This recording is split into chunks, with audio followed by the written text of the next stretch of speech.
Hello everyone, কেমন আছো তোমরা? আশা করছি ভালো আছো। আমি অনেক ভালো আছি। তো এই যে ভিডিওটা দেখতে পাচ্ছ, এটা হচ্ছে পাঞ্জাবের Waka border, Bharat Pakistan border. তো ভাবতে পারিনি আমি যে এই সীমানায় এসে পৌঁছাবো।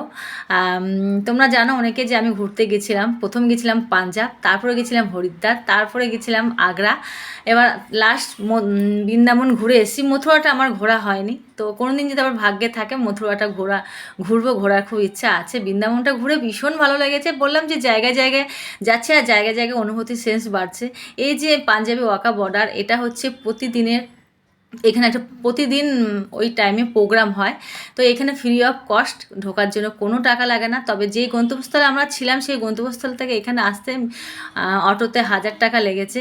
আর এখানে শুধুমাত্র নাচছে, লেডিসরাই নাচতে পারবে। একটা টাইম মানে একটা সময় দিয়েছিল যে সেই লেডিসরা নাচতে পারবে। আর এখানে দেখতে পাচ্ছি বিভিন্ন দেশের মেয়েরা নাচছে। আমার ভীষণ ভালো লাগছে। আমার বর অডিয়েন্স গ্যালারিতে বসে আছে আর বলছে তোমরা গিয়ে নিচে আছো। আমি আর আমার ছোটো মেয়ে নাচছিলাম। আর এখানে বিভিন্ন দেশের মেয়েরা, সব তো বাংলা বলতে পারে না, সব হিন্দি আর ইংলিশ। ওই টেনে টুনে একটু ইংলিশ আর বাংলা হিন্দি ঝেড়ে দিলাম। তো আমি আবার একটু বেশি আগ্রহ হয় কোন দেশ থেকে এসছে, এইটা খুব মানে এটা খুব জানতে ইচ্ছা করে। তো এখানে ভীষণ মিলেমিশে আমরা সব নাচানাচি করছিলাম। ভয়েস ওভার দিচ্ছিলাম। তার কারণ হচ্ছে যে ভয়েস ওভার না দিলেই নয়, বাইরে থেকে যে গানগুলো চলছে আমার চ্যানেলের কপিরাইট পড়ে যাচ্ছে। আর এখানেও যে গানগুলো, এখানকার যে মানে ভয়েসগুলো চলছে সেটাতেও আমার কপিরাইট পড়েছে, তাই ভয়েস ওভার দিতে বাধ্য হলাম।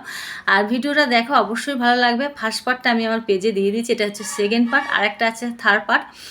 ভিডিওগুলো বড় হচ্ছে বলে আমি এরকম কেটে কেটে দিতে হচ্ছে, একটু লেটও হয়ে যাচ্ছে। কিছু করার নেই, হাজার কাজের মাধ্যমে আমার ভিডিও এডিট করতে হয়। তো ভীষণ একটা সুন্দর জায়গা। আর তোমরা পাঞ্জাবে ঘুরতে আসলে অবশ্যই এই জায়গাটা ঘুরতে এসো। পাঞ্জাব ভারত পাকিস্তান বর্ডার, ও ধারে পাকিস্তান বর্ডার আর এই ধারে হচ্ছে ভারত। তো এই যে দেখতে পাচ্ছ যে সিআরপি পুলিশ হোক, এখানে যে এত সুন্দর মানে প্রোগ্রাম হয়। এখানে কিন্তু 5:30 মানে বাজছে, তো ঠাটা পড়া রোদ্দুর। ঠিক আছে। আর একই দিনে আমরা দেখেছিলাম জালিয়ানওয়ালাবাগ। তো তোমরা ইতিহাসে সবাই আমরা পড়েছি যে জালিয়ানওয়ালাবাগ কী জিনিস, সেটাও আমার পেজে আছে শেয়ার করা। তোমরা দেখে নিতে পারো জালিয়ানওয়ালাবাগের হত্যাকাণ্ড। ইতিহাসের ইতিহাস পড়লেই জানা যাবে।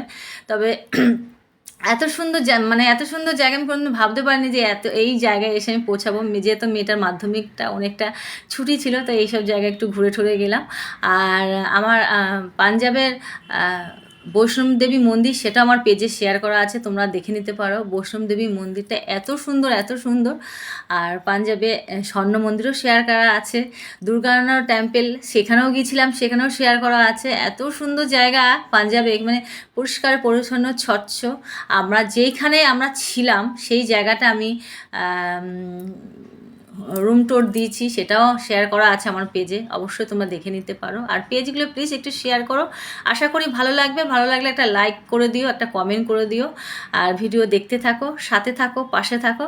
তো চলো, দেখা হচ্ছে নেক্সট ব্লগের সঙ্গে। অপেক্ষা করো। Love you all, tata.